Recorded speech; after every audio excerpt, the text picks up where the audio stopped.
हमने सर सरकारी स्कूलों पे बात की, हमने नशे पे बात की, हमने स्मार्ट मीटर पे बात की, आपका राजनीति में कैसे आना हुआ हमने उस पे बात की और कुल मिलाकर संवाद बहुत अच्छा रहा।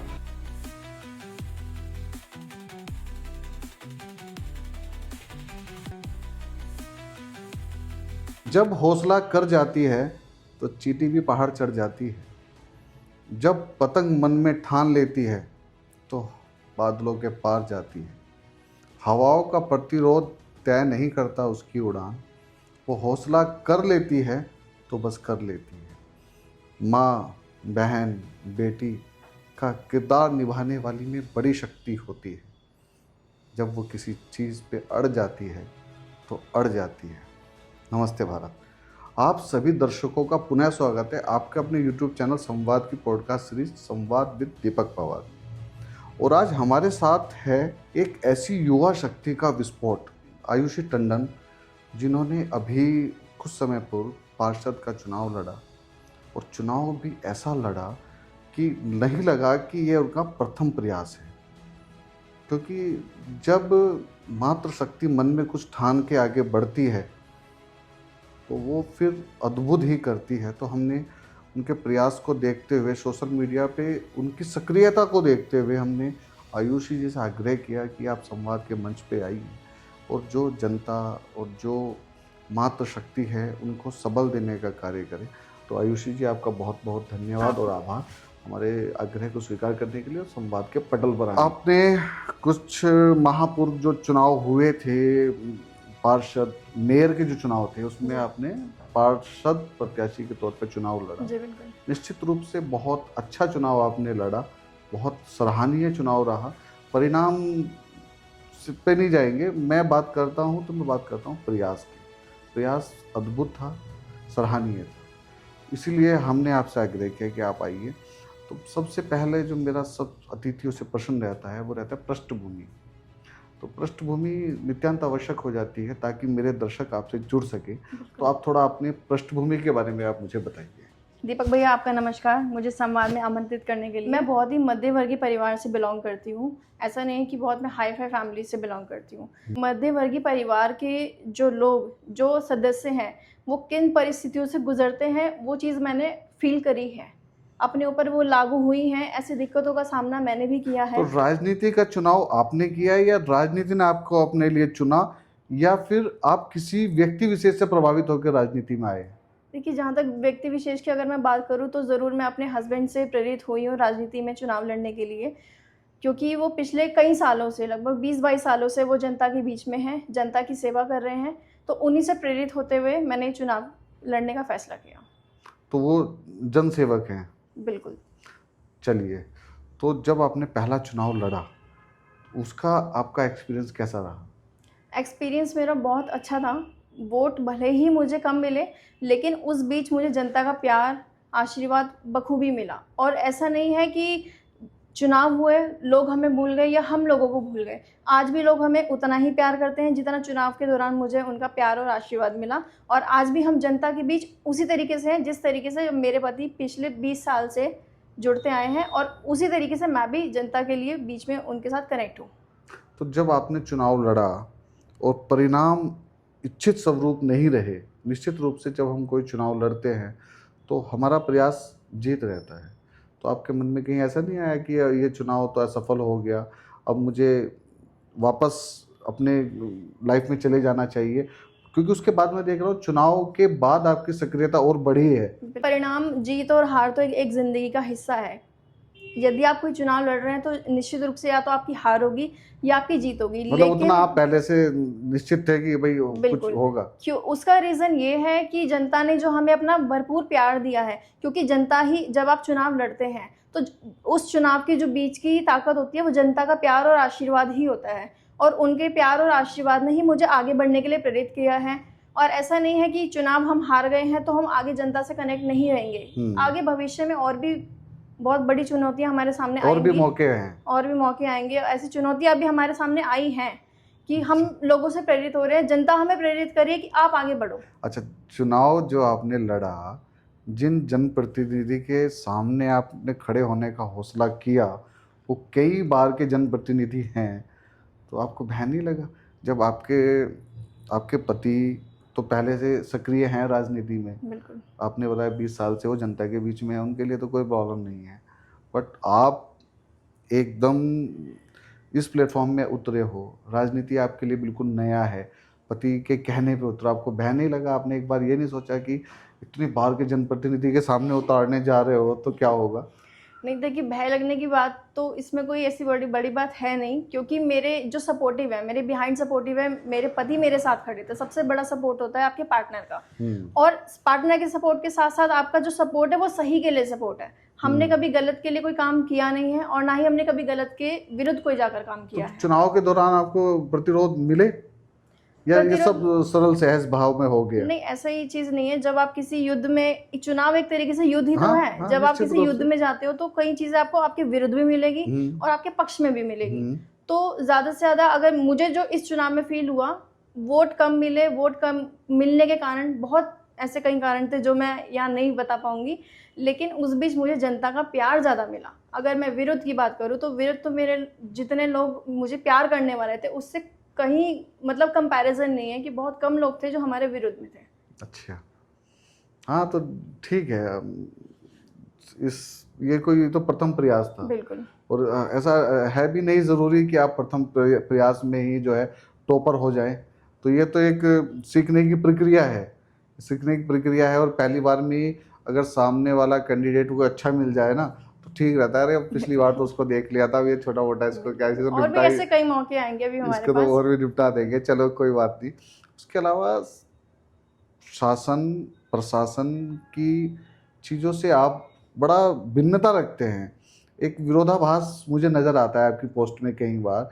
अभी हम बात करेंगे, कुछ समय पूर्व में भी शायद अभी भी चल रहा हो, एक मेला चल रहा था जी। और मेले पे टिकट रखा गया, कुछ 50, 100, 200 रुपये जो भी रहा होगा, उस पर मैंने आपकी पोस्ट देखी।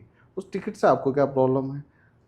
देखिए, मेला एक ऐसी जगह है जहाँ पे एक जो रिच फैमिली से बिलोंग करते हैं, जो हाई क्लास फैमिली से बिलोंग करते हैं, वो किसी भी होटल में किसी भी जगह जाके उनकी पॉकेट अलाउ करती है तो वो वहाँ जा सकते हैं। एक मेला ऐसी जगह है जहाँ पे मध्यवर्गीय परिवार, उसके बाद आता है गरीब परिवार की फैमिली, जो फ्री एंट्री एक तरीके से देखा जाए तो एक अपने हक से जा सकते हैं मेले में।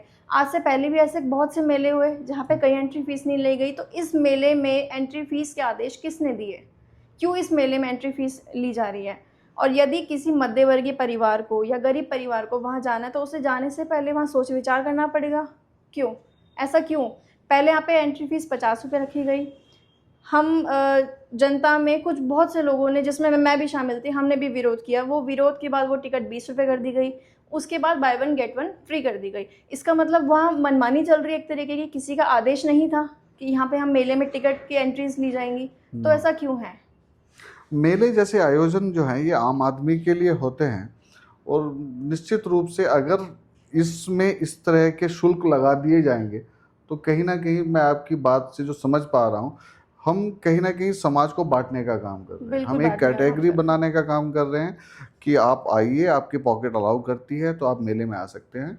एक गरीब परिवार का व्यक्ति जिसकी आय ही कम है तो उसको भी अधिकार होना चाहिए। मेले जैसी जगह में भी जाने से पहले सोच विचार करना ये अच्छी सोच है, ये अच्छी सोच है। क्योंकि मैं भी मध्यवर्गीय परिवार से हूँ और बचपन से ऐसे कई मेले हमने अटेंड किए हैं। कई मेलों में हम भी जाते थे तो वहाँ पे कभी एंट्री फीस नहीं ली गई। हमें कभी वहाँ जाने से पहले सोच विचार नहीं करना पड़ा कि यहाँ पे अरे यहाँ तो एंट्री फीस है, यहाँ जाने से पहले हमें सोच विचार करना पड़ेगा। तो अब ऐसा क्यों? हाँ, निश्चित रूप से सरकारों को सोचना चाहिए। सरकारों को सोचना चाहिए, जब हम वोट के समय पर उसमें भेदभाव नहीं करते हैं तो बाद में हम ऐसी एक लाइन खींचने का काम ना करें कि अगर आपको टिकट के नाम पे ही अगर हम उसका पॉकेट का पैसा निकाल लेंगे तो कहीं ना कहीं उसके बच्चों के साथ हम गलत कर रहे हैं। ये प्रयास आपका अच्छा था, सराहनीय प्रयास था। और एक अस्पताल का भी कुछ चल रहा था, एक पोस्ट अस्पताल को लेके आपके, मुझे उसके बारे में पूरी जानकारी नहीं है, वो जानकारी आप देंगे? देखिए, अगर हॉस्पिटल की मैं बात करूँ तो ऐसे कई हॉस्पिटल्स हैं, मध्य हरिद्वार के हॉस्पिटल्स ऐसे हैं जहाँ पे कई हॉस्पिटल में बहुत अपनी मनमानी चल रही है।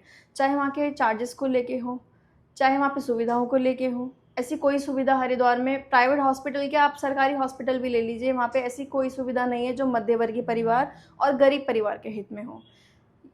प्राइवेट हॉस्पिटल में गरीब परिवार जाने की नौबत क्यों आती है? सबसे पहले क्योंकि हर किसी की पॉकेट अलाउ नहीं करती है कि वो प्राइवेट हॉस्पिटल में डायरेक्ट जा पाए। सबसे पहले मध्यवर्गीय परिवार, जो गरीब परिवार है, वो हमारे सरकारी हॉस्पिटल में कांटेक्ट करेगा। वहाँ पे मूलभूत की सुविधाएं ऐसी कुछ नहीं है कि जहाँ पे उन सदस्यों का इलाज हो पाए। और सबसे बड़ी बात है, जब परिवार में एक व्यक्ति बीमार पड़ता है तो उस सिर्फ वो एक व्यक्ति बीमार नहीं होता, वो पूरा परिवार बीमार पड़ता है। क्यों? क्योंकि उसके ऊपर सबसे बड़ी परेशानी ये आती है कि उनकी बिल जो वहाँ पे हॉस्पिटल्स में उनकी पॉकेट अलाउ नहीं कर रही है, उसके बाद उनको प्राइवेट हॉस्पिटल में रेफ़र कर दिया जाता है। तो पहले सरकारी हॉस्पिटल में ये सुविधाएं क्यों नहीं है? सरकारी हॉस्पिटल में एक आईसीयू की सुविधा होनी चाहिए कि यदि अगर वहाँ पे मध्यवर्गीय परिवार, गरीब परिवार इलाज के लिए जा रहा है तो पूर्ण रूप से वहाँ उसका इलाज हो पाए, उसे प्राइवेट सेक्टर हॉस्पिटल में नहीं उसको भेजा जाए। आपकी ये मांग जायज़ है, क्योंकि जब सरकारें आती हैं तो उनके एजेंडे में ये सब चीज़ें होती हैं, और एक व्यक्ति जब अपना वोट देता है तो कहीं ना कहीं वो उस सरकार से ये अपेक्षा रखता है कि जो मूलभूत सुविधाएं हैं वो मिलनी चाहिए। अस्पताल, सरकारी अस्पताल जैसी जगहों पे मूलभूत सुविधाएं तो होने ही चाहिए। तो ये कहीं ना कहीं आपके अंदर एक ममता और करुणा के भाव को दर्शाता है कि आप, तो आगे की क्या विज़न है, आगे क्या लेके आप सोच रहे हैं कि आप राजनीति में, ये तो शुरुआत तो हो गई, ये तो मैं समझ गया कि झांसी की रानी ने झंडा तो गाड़ दिया, अब ये चलेगा तो दूर तक जाएगा।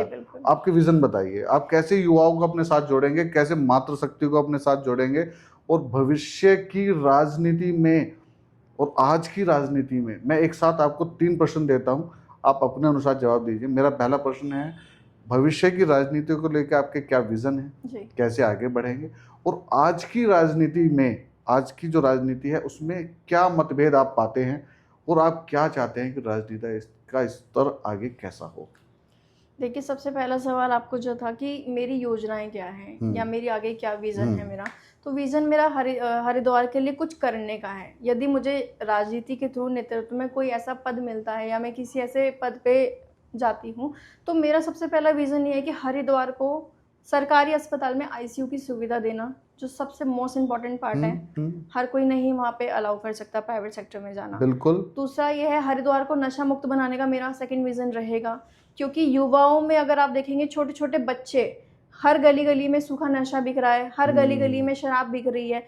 उस बीच में क्या हो रहा है कि हमारे युवाओं पीढ़ी गलत रास्ते की ओर बर्बाद हो रही है, एक तरीके से गलत रास्ते पे जा रही है। तो मेरा सेकंड विज़न ये रहेगा कि इस हरिद्वार से नशे को बिल्कुल पूर्ण रूप से ख़त्म करने का विज़न रहेगा। तो आज जो सरकारें कर रही हैं वो प्रयास काफ़ी नहीं है? सरकारों को प्रयास क्या है कि वो कुछ ना कुछ योजनाएं ला देंगी। इन छोटी छोटी जो दिक्कतें हैं कि गली मोहल्ले में इंजेक्शंस बिक रहे हैं, गली मोहल्ले में शराब बिक रही है, उस और तो सरकार का, शासन प्रशासन का ध्यान ही नहीं है। तो सबसे जो स्थिति खराब होनी शुरू ही हो रही है वो हमारे खुद के गली मोहल्ले से ही हो रही है। तो सबसे पहले अगर ध्यान देना ही है तो अपने गली मोहल्ले से उसको ठीक करने का प्रयास, वहाँ से शुरुआत करनी। तो योजनाएं तो बहुत दूर की हो गई, जब तक पीढ़ी बचेगी, जब तक पीढ़ी सही रहेगी तभी तो उन योजनाओं का लाभ ले पाएगी।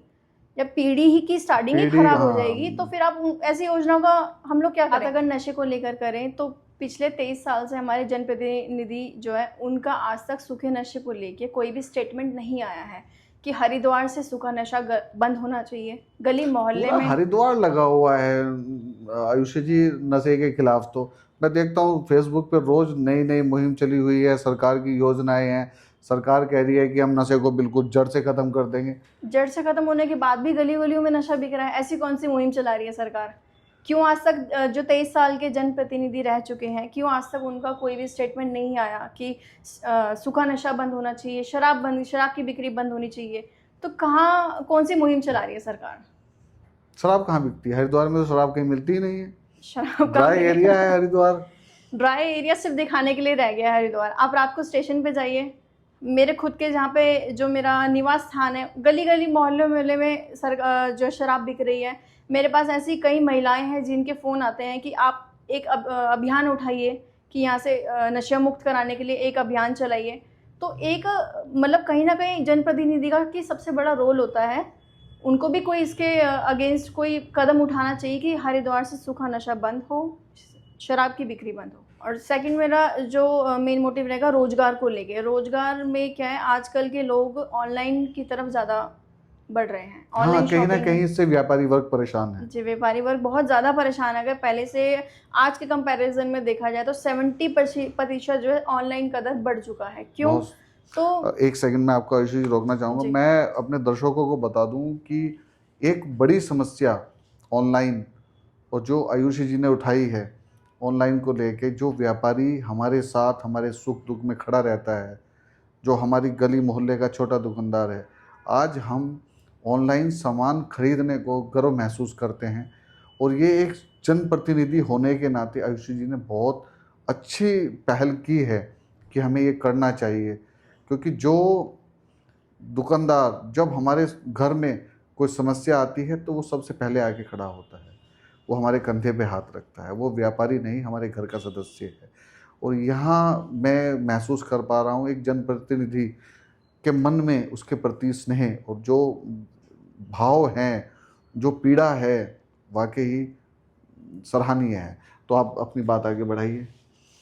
तो ऑनलाइन चीज़ों को लेके मेरा बस इतना रहेगा कि ऑनलाइन थोड़ा हमारे जनप्रतिनिधियों को भी डायरेक्शन देना चाहिए। इन ऑनलाइन जो एप्लीकेशंस आजकल अलग-अलग चल गई हैं, हर ज आप लोकल की लगा लीजिए, जैसे ब्लिंकिट और ज़ेप्टो की एक तरीके की एप्लीकेशंस हैं। हाँ, पहले क्या होता था कि हम डेली जो हमारी यूसेज में किचन में जो काम आने वाली चीज़ें होती हैं, हम गली मोहल्ले से जाके वहीं से लेते थे। सब्जियों वालों से लेते थे। हम्म, अब क्या है, किसी को कुछ चीज़ की आवश्यकता है तो वो ब्लिंकिट कर रहा है, ज़ेप्टो कर रहा है, XYZ और बहुत सारी एप्लीकेशंस ऐसी आ गई हैं।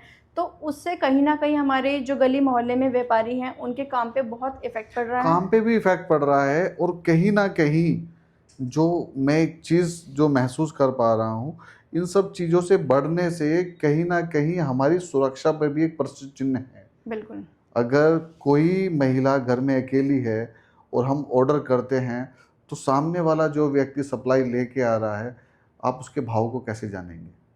अगर आपके मोहल्ले पड़ोस का दुकानदार है तो कहीं ना कहीं पहले से रहा है कि वो भैया अंकल एक एक उसके साथ हमारा अटैचमेंट रहा है, तो पहले भी ये चीज़ होती रही है, तो हम बोलते थे भाई उनको फ़ोन कर दो तो सामान आ जाएगा।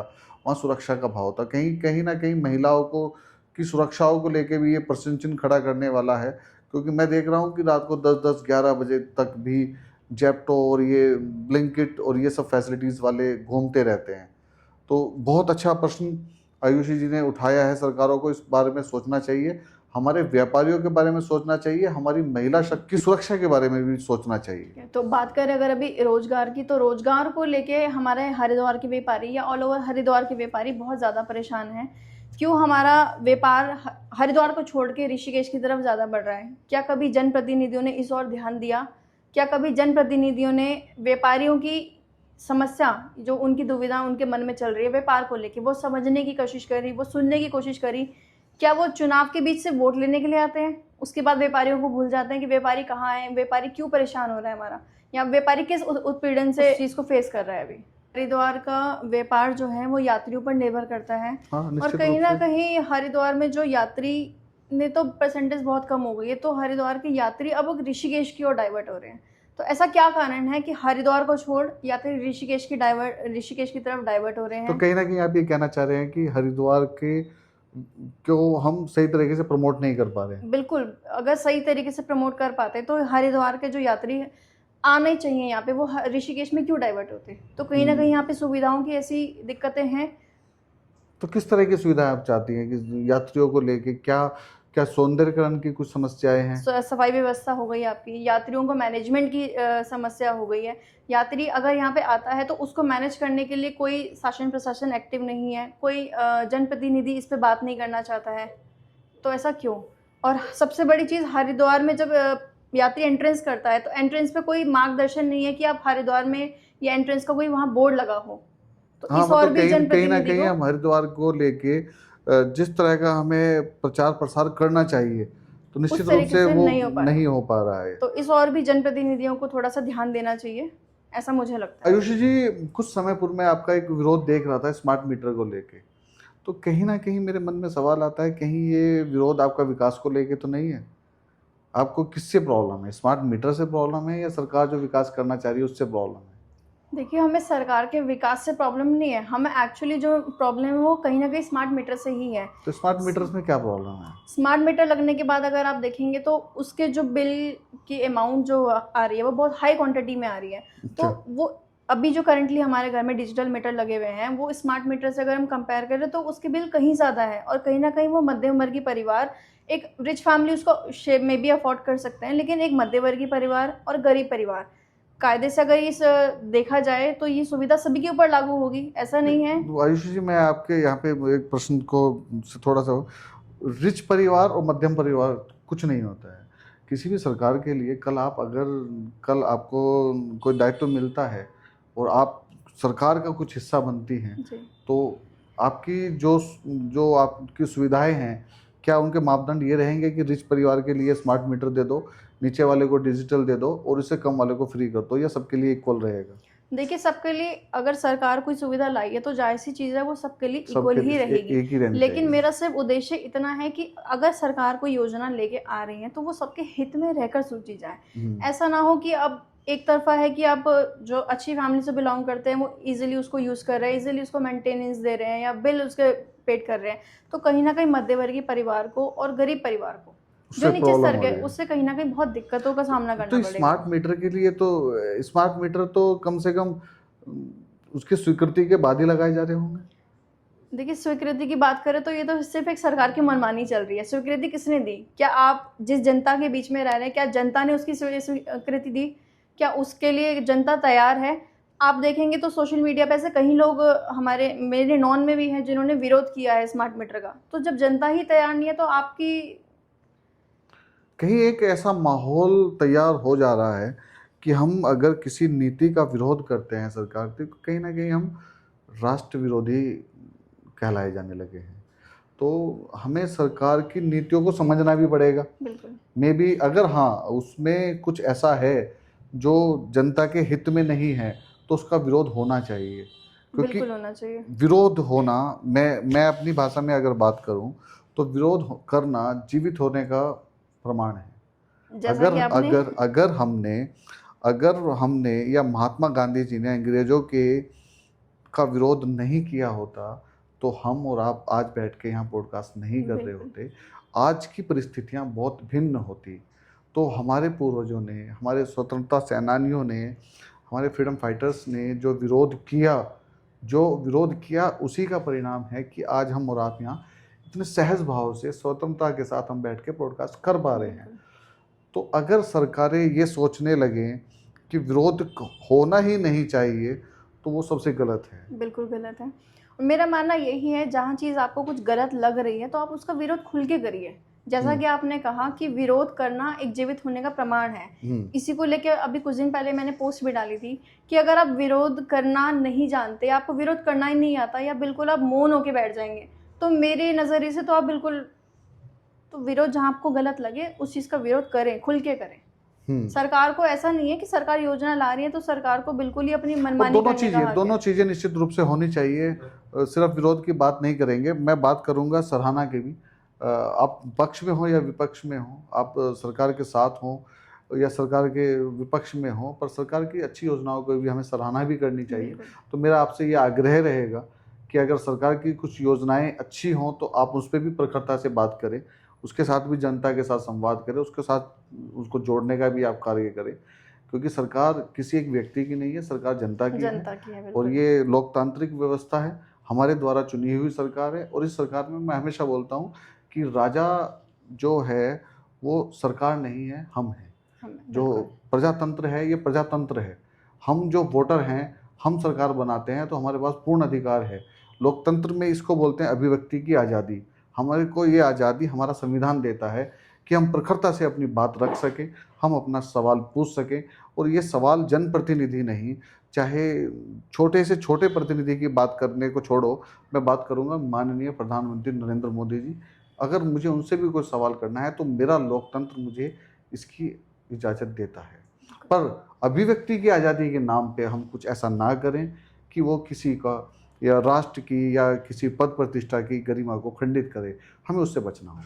तो जहाँ तक बात है स्मार्ट मीटर की, तो स्मार्ट मीटर एक प्रीपेड की तरह काम करता है। अच्छा। जितना आप उसमें पैसा डालेंगे उतनी ही वो आपको सुविधा देगा। अच्छा, मतलब जितना का रिचार्ज किया उतना चलेगा, जितने उसके का बाद कट। रिचार्ज, बिल्कुल उसके बाद कट। तो कहीं ना कहीं ये चीज़ मैंने हरिद्वार के व्यापारियों के हित में रहकर सोची है, और तभी हम इसका विरोध कर रहे हैं। क्योंकि हरिद्वार जो डिपेंड है वो 6 महीने के मेले के ऊपर डिपेंड है। निश्चित रूप से 6 महीने का मेला ख़त्म, उसके बाद वहाँ बिल्कुल सब कुछ ठंडा हो जाता है। तो उसके बाद व्यापारी जो अपने बिल, अगर स्मार्ट मीटर की बात करें तो अपने बिल वो कहाँ से भरेगा?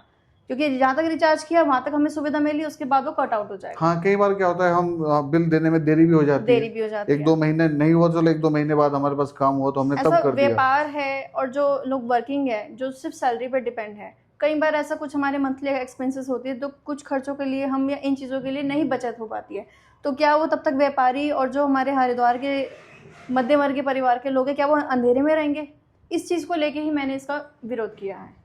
अच्छा है, ये मैं निश्चित रूप से आपका इसमें समर्थन करूंगा कि वाकई हमारा हरिद्वार जो है वो मेले पे निर्भर करता है, तो यहाँ पे रोजगार के अवसर पूरे 12 महीने नहीं है, 12 महीने और कहीं ना कहीं देर सवेर होती ही है।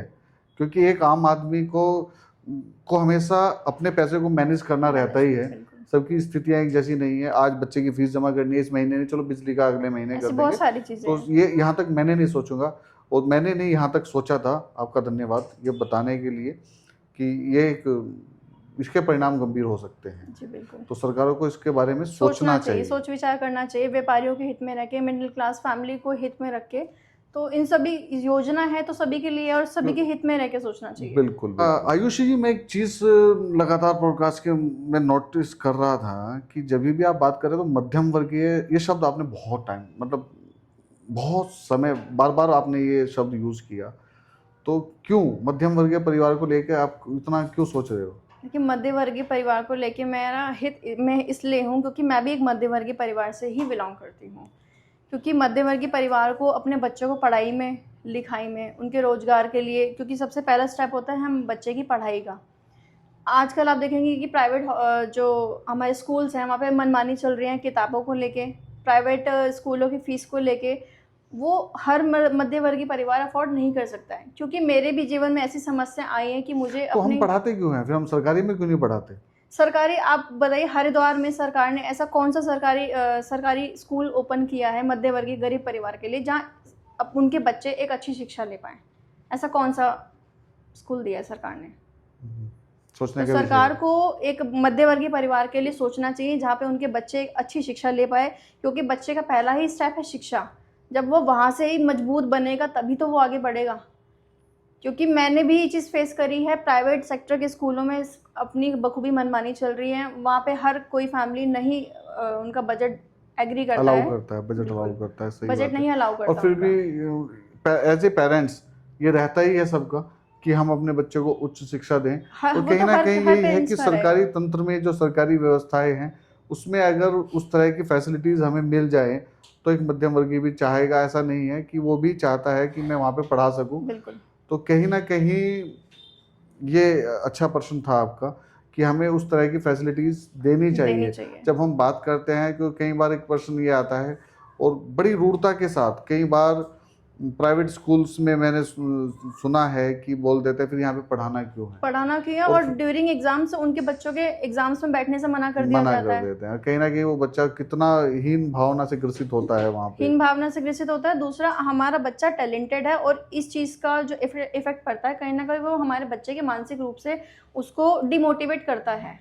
तो उसमें कहीं ना कहीं पेरेंट्स के लिए, माँ बाप के लिए सोचना चाहिए, उन परिवारों के लिए सोचना चाहिए कि वो अपने बच्चों को एक अच्छी शिक्षा दे पाएँ, उनके लिए सरकारी स्कूल अच्छे खोले जाएँ। तो मेरा मोटिव तो यही रहेगा। चलिए आयुषी जी, आज हमने बहुत सारे मुद्दों पे बात की आपके साथ।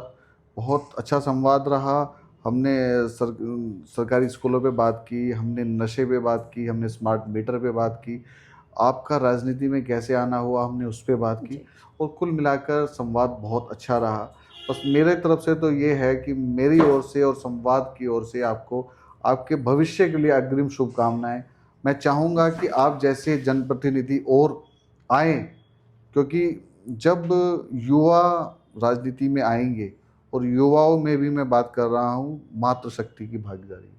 मैं हमेशा बोलता हूँ कि हम बहुत वर्षों से बोलते आ रहे हैं कि नारी शक्ति को भी बिल्कुल बराबरी का दर्जा देना बिल्कुल चाहिए, होना पर चाहिए। मैं उसका विरोध करता हूँ। मैं कहीं नहीं मानता कि नारी शक्ति को बराबरी का दर्जा देना चाहिए।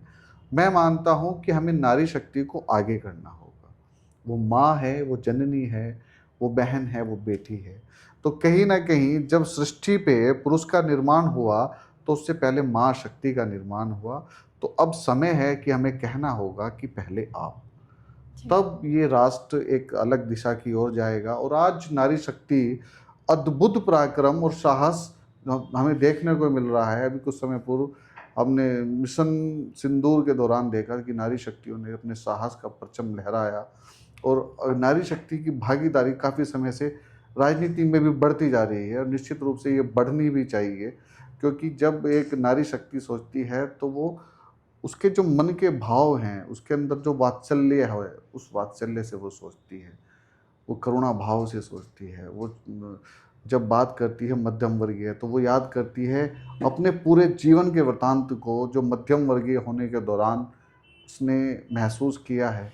कहीं न कहीं पिता की जेब में कम पड़ते हुए सिक्के, कहीं न कहीं फीस समय पे ना जा पाना, और उस दौरान जब आती है इस तरह की योजनाएँ, स्मार्ट मीटर की प्रीपेड में पैसे डालो तो ही चलेगा, तब आयुषी टंडन जैसी मातृशक्तियाँ जो भविष्य में देखती हैं कि हमें आगे आने का मौका मिले, तो निश्चित रूप से सरकारों को और जिन संगठनों के साथ आप जुड़ी हुई हैं, मेरा ये प्रयास है रहेगा और मेरा ये उनसे आग्रह रहेगा कि निश्चित रूप से आप मातृशक्तियों को आगे बढ़ने का मौका दें।